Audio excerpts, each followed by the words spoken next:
Olá pessoal, hoje nós vamos estar trabalhando com a função afim, tá? Ou função do primeiro grau, ou função polinomial do primeiro grau, tá? Vocês podem estar encontrando isso daí, né? Com esses outros nomes por aí, mas são todos referentes à mesma coisa, tá? Então, para começar, a gente vai estar trabalhando com essa seguinte problematização aqui, né? Então, ó, um motoboy foi contratado para fazer entregas em uma pizzaria. Ele recebe 1.350 de salário fixo, mais R$ 3 por entrega realizada. Como podemos expressar o salário desse motoboy, tá? Então vamos fazer uma... Só para a gente entender, né? Como que está sendo calculado esse salário, tá? Vamos supor, tá? Que o motoboy, ele tenha feito 100 entregas.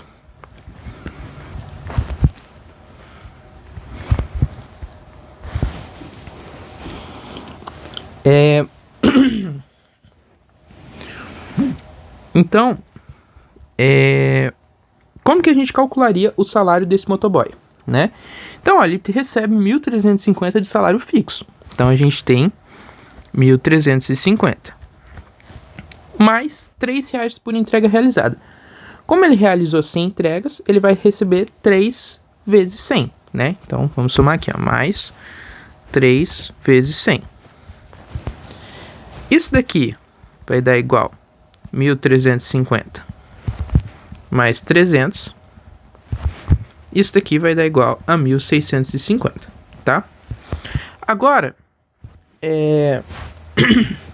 vamos tá excluindo essa parte aqui do meio, tá? Vamos olhar só para essas duas partezinhas aqui, né? Então, essa igualdade aqui, ó, 1.350 mais 3 vezes 100 igual 1.650, né? Então, vamos olhar para onde a gente... do que a gente saiu para onde a gente chegou, tá?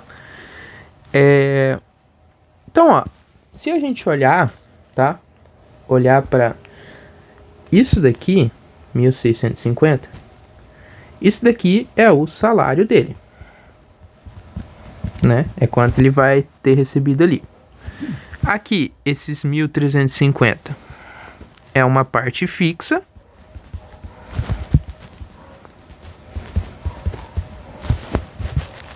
Esse 3 aqui é o nosso valor por entrega.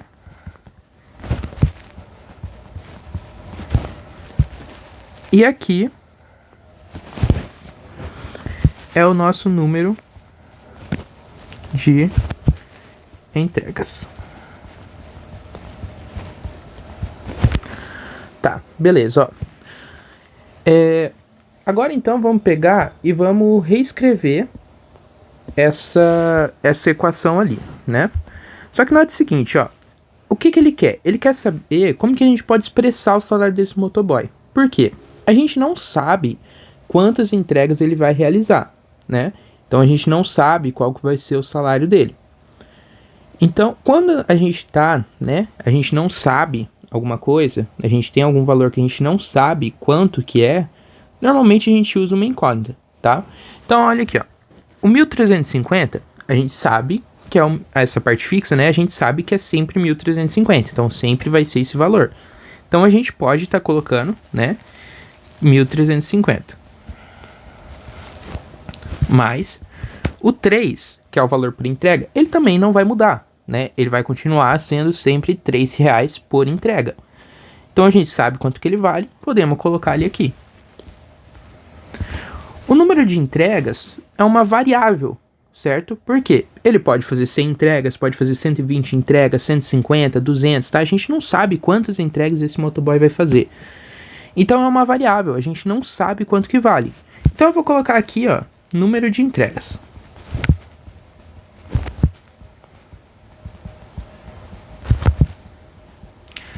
E essa expressão aqui, ela vai resultar no salário do motoboy, né? Então vou colocar aqui salário. Só que, o que acontece, né? A gente não quer estar escrevendo número de entregas, salário, né? A gente não quer estar fazendo isso. Então, o que a gente vai fazer? A gente vai trocar isso daqui, né, por uma incógnita. Toda vez que a gente não sabe o valor de algo, a gente usa uma incógnita. Então, número de entregas eu vou chamar aqui de X, tá? E o salário eu vou chamar aqui de S, tá? Então, com isso daqui, a gente tem que S é igual a 1.350 mais 3x. Beleza? Então essa aqui é a nossa expressão geral, tá? Qualquer número de entregas que a gente colocar ali vai resultar no salário do motoboy. Beleza? Então agora vamos pro próximo exercício ali. Então, ó. Pedro começou a investir seu salário. Ele já tem R$ 1.500 guardados e pretende guardar R$ 200 todo mês. Como podemos expressar a lei de formação dessa situação? Então, né, novamente, vamos supor então que tenham se passado 10 meses.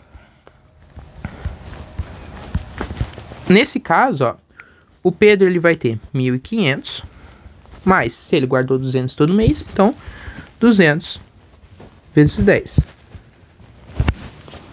Isso aqui vai resultar no tanto de dinheiro que ele tem guardado, né? Então aqui a gente tem 1.500 mais 2.000, ele vai ter 3.500, certo? Então, ó, vamos olhar somente de novo, né? Mesma coisa, vamos ignorar essa parte aqui do meio e olhar para os duas pontas da nossa igualdade. Então a gente tem, ó, 1.500 mais 200 vezes 10 igual a 3.500. Então aqui, ó, eu vou colocar um D aqui de dinheiro, tá? Porque esse é o valor aqui, né, que ele vai estar guardando. A gente não sabe quanto que é, né? Então por isso a gente usa uma incógnita. Igual a gente fez lá. A gente, né, pegou ali, ó, esse daqui é o dinheiro guardado, eu vou colocar um D de dinheiro ali, tá? Aqui, né, o 1.500, a gente sabe, né, ele sempre vai ter esses 1.500, e os 200 todo mês também, vai continuar sendo R$ 200 todo mês, né? Então, a única coisa que tá variando aqui é o número de meses, né? Então, o número de meses vou chamar de x mais uma vez, tá? Então, reescrevendo essa expressão, a gente tem o quê? A gente tem D igual a 1.500 mais 200x. Certo? Então, essa é a lei de formação dessa outra situação aqui, tá? Lembrando que todos esses valores, tá, que eu tô utilizando aqui nos exercícios são valores fictícios, tá? Eles podem fugir muito da realidade, mas é porque são todos valores fictícios, tá? Somente pra gente exemplificar as situações aqui. Bom, agora o que a gente vai fazer, tá? Vou pegar aqui e colocar essas duas expressões. Então, D igual a 1.500 mais 200x. E a nossa outra expressão, tá? Que é 1.350 mais 3x.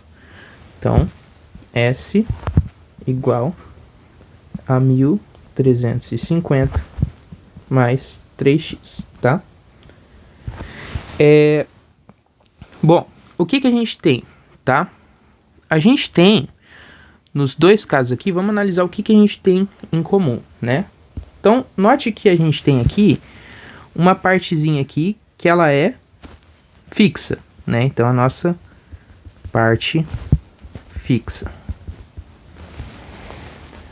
E a gente tem aqui também, né, outra parte fixa.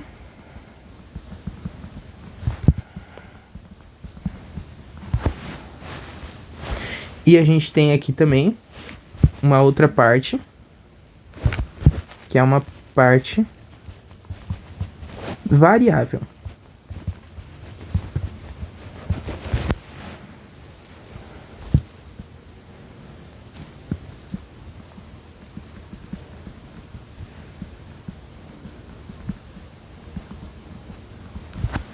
Beleza?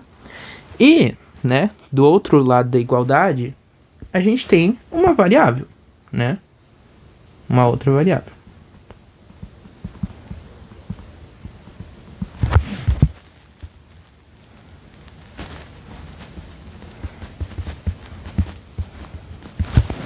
tá? Então, o que que acontece, né? Nesses dois casos aqui, né? A gente está escrevendo uma coisa em função de uma outra coisa, né? Então, aqui, ó, por exemplo, a gente está escrevendo o dinheiro poupado, né? O dinheiro guardado ali, o dinheiro investido, em função do número de meses passados. Já nesse outro caso aqui, a gente está escrevendo o salário em função do número de entregas, tá? Então, é justamente disso que vem o nome função, né? É por isso que a gente chama de funções isso daqui. Quando a gente tem funções, tá? O que que a gente faz? A gente escreve que isso daqui é alguma coisa de x, né? Então a gente escreve sempre dessa forma, ó. D de x é igual a 200x mais 1.500. Tanto faz a ordem ali, tá? 1.500 mais 200x, 200x mais 1.500, tanto faz, é indiferente isso daí, tá?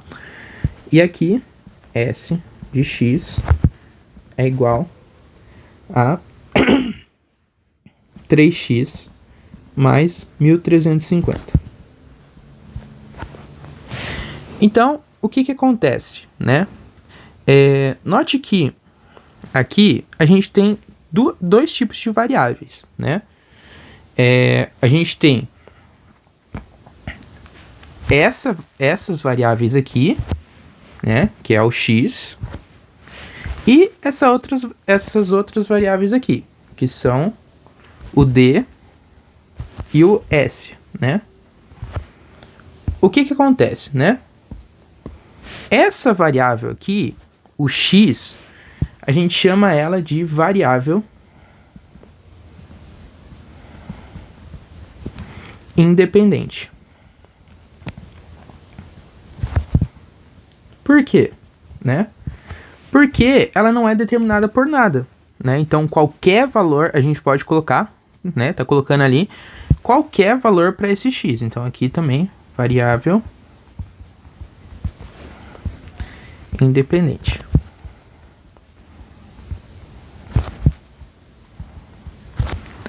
Já do outro lado aqui da igualdade, né, olhando para esse d de x e s de x, né, por que que a gente escreve dessa forma? Porque essas variáveis aqui, elas são variáveis dependentes.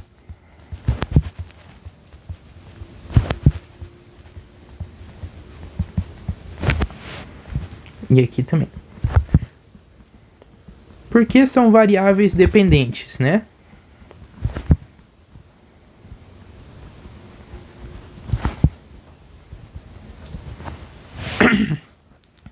São variáveis dependentes, né?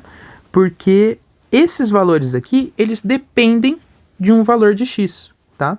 Então, por isso a gente chama essas variáveis ali de variáveis dependentes, tá? Então, né, fazendo esse comparativo aqui, a gente vai ter sempre numa função, né? Então, essa função aqui, ela é uma função do primeiro grau, por quê? Porque o maior expoente aqui no x, ele é 1, né? Aqui não aparece aqui, mas ele está elevado a 1, né? Quando não aparece, a gente sabe que tem um 1zinho aqui em cima. Então, o maior expoente que a gente tem nessa função é 1, por isso que a gente chama de função do primeiro grau, função polinomial do primeiro grau, tá? E aí, então, a gente pode generalizar isso, né? Então, o que que a gente vai ter? Olhando para uma função qualquer, a gente vai ter uma f de x, tá? Vou colocar f de função, igual. A gente tem alguma coisa vezes o x, então tem que ter essa parte variável aqui, tá? Então vai ser a vezes x, tá? Tô colocando a porque pode ser um valor qualquer, então novamente usamos uma incógnita. Mais uma parte fixa, tá? Que aqui a gente vai colocar um b para representar ela. E a e b pertencem aos reais, tá? E a diferente de zero. Beleza? Tá? Por que que o a tem que ser diferente de zero? Porque senão a gente não tem esse ax aqui, e aí deixa de ser uma função do primeiro grau, vira uma função constante ali, né? Que vai ser uma função igual a um valor constante. Esse b aqui, tá? Ele pode estar sendo zero. Então a gente pode ter casos onde O B, ele não vai ter somente alguma coisa vezes x, tá? Bom, era isso aqui que eu tinha para estar passando para vocês. Espero que tenha ficado tudo claro. Muito obrigado e até a próxima.